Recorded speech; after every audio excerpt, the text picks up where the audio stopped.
Assalamu alaikum dear students, I am Anjum Shafiq, your biology teacher for grade 11, and today I am going to start one of the most important topic of this chapter, that is biological method. तो move करते हैं class word की तरफ. So biological method.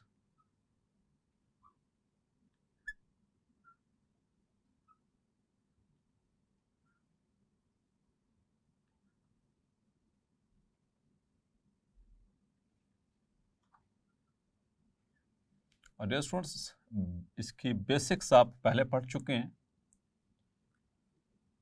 The basics you have learned in grade 9.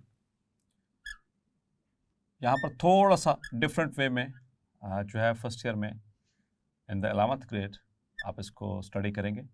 बाकी basic सारा concept वही है जो आप ग्रेड 9 में पढ़ चुके हैं. So biological method. Dear students, start करते हैं फ्रॉम द साइंस. जैसा कि हमने इस चैप्टर के स्टार्ट में साइंस की बात की थी. So science is the systemised knowledge. So science is a systematized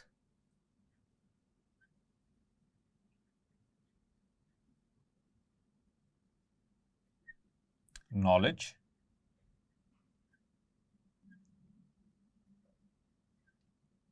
and like other sciences,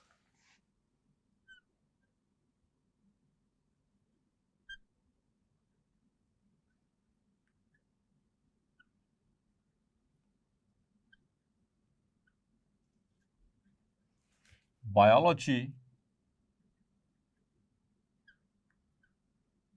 also have a set methodology.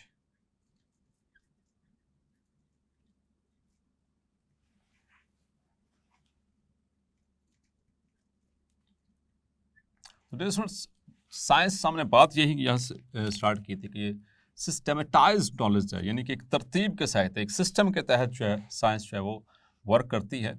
और इसकी मुख्तलिफ फील्ड्स जैसे physics, chemistry, astrology, astronomy, everything. और दूसरे साइंसेस की तरह बायोलॉजी भी जिस तरह बाकी साइंसेस में मुख्तलिफ तरीक़ाकार होते हैं हर प्रॉब्लम को स्टडी करने के लिए, हर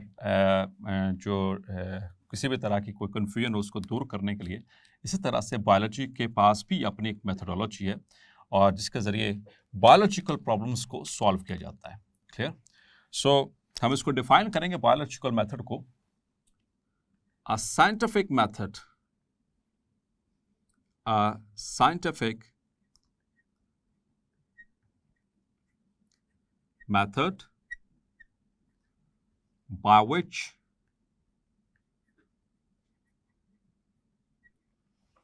biological problems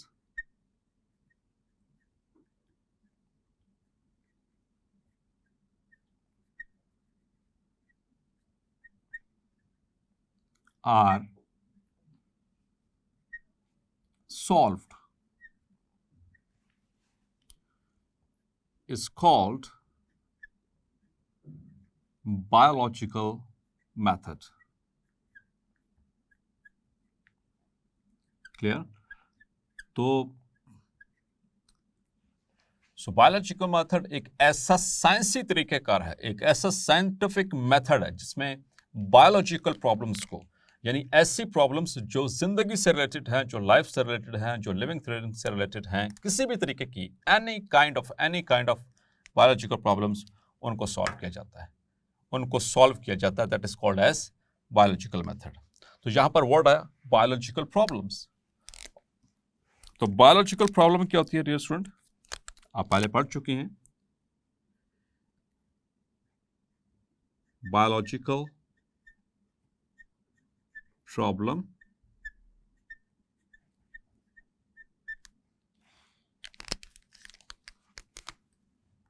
any problem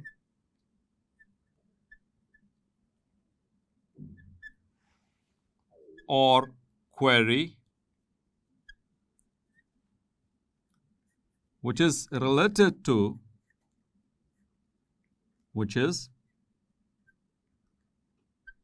related to living things or living organisms is called a biological problem.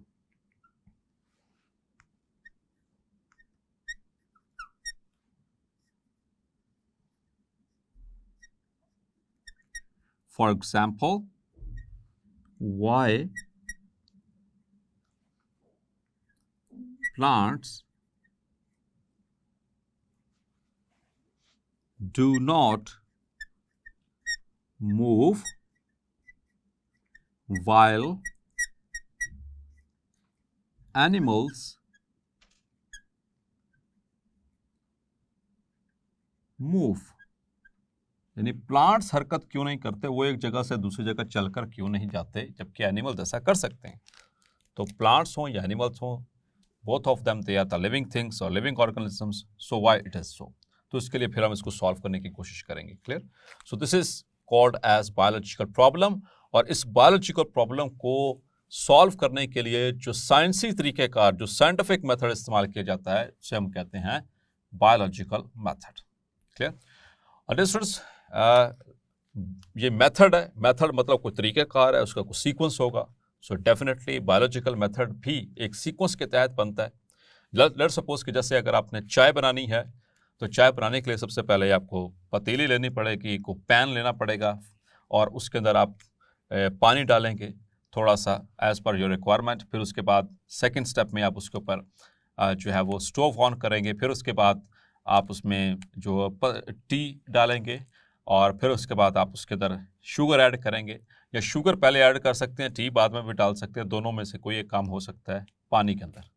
और जब उनमें हल्का सा वो बॉयल आ जाएगा, उसके बाद आप फिर जो है उसमें मिल्क ऐड करते हैं. नॉर्मली ऐसा लोग एक चाय पीते हैं. और भी तरीक़ेकार हैं. इनमें से एक मेथड जो मेरा फेवरेट है, मैंने आपको बताया. मीन्स कि ये दैट इज़ अ मेथड. अब चाय बनाने के लिए कभी भी आप ऐसा नहीं करेंगे कि पैन लें और उसके अंदर बग़ैर पानी डाले आप उसमें खाली चीनी फेंक दें और स्टोव ऑन कर दें, या फिर आप उसके अंदर पत्ती फेंक दें और स्टोव ऑन कर दें और बाद में पानी डालें और फिर बाद में दूध डालें. सो दिस इज़ नॉट, वो चाय बनेगी नहीं, वो कुछ और ही बन जाएगा जो कि आप पी नहीं सकेंगे. क्लियर. तो इसीलिए हर काम के लिए एक तरीक़ेकार, एक मेथड है. सो बायोलॉजिकल मेथड, बायोलॉजिकल प्रॉब्लम, उनको सॉल्व करने का भी एक तरीक़ेकार है. तो ये जितनी भी बायोलॉजिकल प्रॉब्लम्स हैं, ये सामने आम तौर पर आती हैं जब भी कभी कोई चांस ऑब्जर्वेशन के ज़रिए, बाय चांस, क्लियर, कोई चांस ऑब्जर्वेशन के ज़रिए ये सामने आती हैं. तो इनके जो स्टेप्स हैं, सो पहले उसको हम थोड़ा सा एनालिस्ट करने की कोशिश करते हैं, और उसके बाद फिर हम इसके एक्सप्लेनेशन की तरफ आते हैं. Clear. So the first step is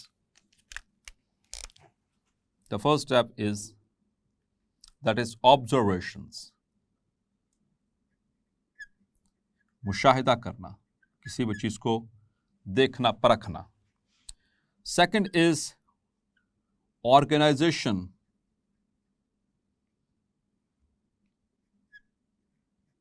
of data. Then the third one is hypothesis formulation.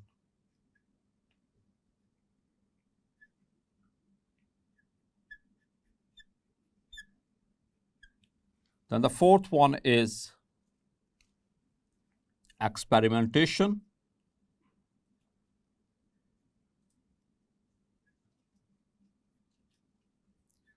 And after experimentation, there is the formation of theory, and finally law or scientific law. Clear? तो इन steps को हम तरतीब से discuss करते हैं. तो start करते हैं फर्स्ट स्टेप से. The first step is observations.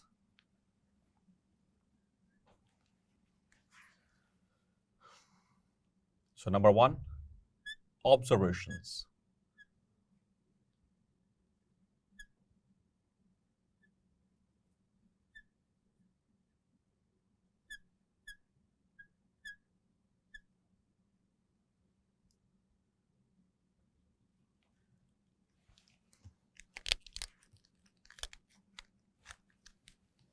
So dear students, observations means to observe anything or an action to judge.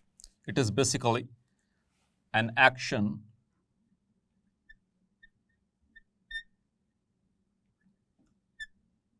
to judge. आप किसी चीज को जज करते हैं, और ऑब्जर्व या उसका मुशाहिदा करते हैं. लेकिन इन दोनों पर्पसेस के लिए सबसे पहला काम करते हैं, ये किसकी मदद से हो कि observation, by using your 5 special senses. By using your 5 special senses. ख्वासे खमसा जिसे हम कहते हैं, जो अल्लाह ताला ने 5 हमें हिस्से अता फरमाई हैं. क्लियर? सो पहली हिस्स, that is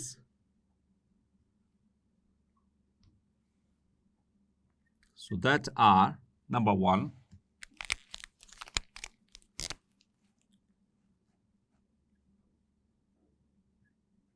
sense of smell, सूंघने की हिस्स, olfaction. Clear? Number 2 is sense of sight और vision. ठीक है, देखने की हिस्स. Number 3 sense of touch, किसी को छूने की हिस्स. क्लियर? टच करने की हिस्स, छूने की हिस्स. Number 4 sense of hearing, कुव्वत समात. ठीक है, सुनने की हिस्स. और 5वीं और बहुत ही जबरदस्त, that is sense of taste, चखने की हिस्स. ये 5 खास सेंसेस हैं जिनको स्पेशल सेंसेस कहा जाता है. इसकी मदद से हम किसी भी चीज को ऑब्जर्व करते हैं, any kind of thing. Clear? So let's suppose कि मेरे सामने ये कोई भी लिविंग ऑर्गेनिज्म है, कोई भी फर्स्ट या लिविंग ऑर्गेनिज्म नहीं भी है, तो कोई भी एक चीज है जो मैंने अपनी जिंदगी में पहले कभी नहीं, यानी कि ना सुना, ना देखा, ना एनीथिंग, तो मेरे सामने फर्स्ट टाइम लाई जा रही है, तो मुझे कैसे पता चलेगा ये कि मेरे लिए नई चीज है? तो मैं इसको सबसे पहले देखूंगा, आई विल सी. उसके बाद मैं इसको टच करूंगा. ठीक है, देखूंगा इसके कलर मुझे मल्टीपल कलर्स नजर आ रहे हैं. इसमें ब्लैक है, इसमें इसकी जो है वो ग्रीन इसमें कलर है, थोड़ा सा वाइट कलर है. इसको टच करके देखूंगा, हार्ड है, सॉफ्ट है, स्मूथ है या रफ है. ठीक है, या फिर ये कोई सॉलिड है या लिक्विड है, कोई एनीथिंग. ठीक है, उसको चख के या सूंघ के भी चेक कर सकते हो, इसमें से कोई स्पेसिफिक स्मेल आ रही है लाइक दिस.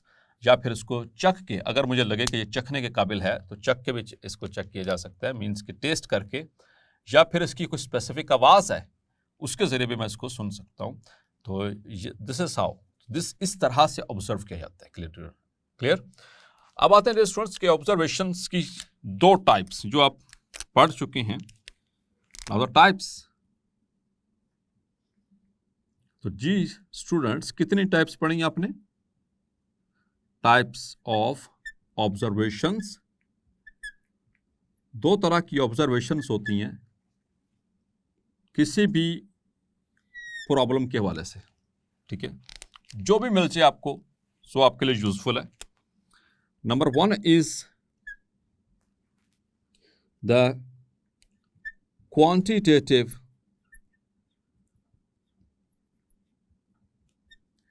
ऑब्जर्वेशंस. तो इसके नाम से पता चल रहा है, क्वांटिटेटिव, क्वांटिटी की बात हो रही, तादाद की बात हो रही है, मतलब कि मैं गिन सकता हूं, मैं मेजर कर सकता हूं. So the observations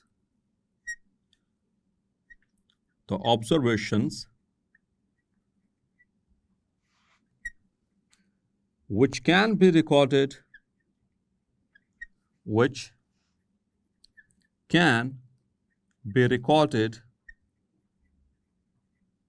in terms of numbers, जिनको आदाद की शक्ल में या नंबर्स की शक्ल में या डिजिट्स की शक्ल में रिकॉर्ड किया जा सकता हो, उन्हें कहते हैं क्वांटिटेटिव ऑब्जर्वेशन. जैसे मैं गिन सकता हूं कि